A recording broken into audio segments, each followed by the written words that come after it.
Hi, this is Ken with Village Green, and today I wanted to show you a popular plant that gives a lot of color in landscapes, and that's a hydrangea.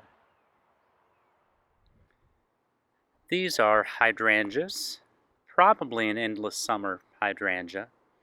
Um, this is about their natural height. These are somewhere around 3 feet tall. They may get a little bit taller. Um, these are not evergreen. They will drop their leaves over the winter time. They're perennials, but you can see they do come back out and they have a nice look.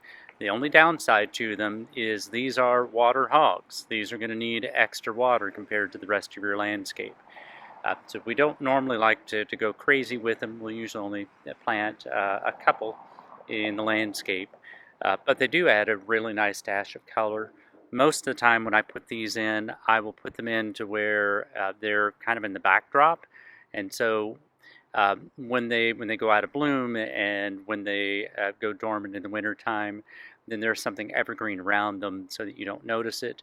And then when they come back out, they just spring back and they add a nice dash of color. But again, these will need some extra water. If you like these videos, please subscribe to our YouTube channel and also subscribe to our quick tip emails.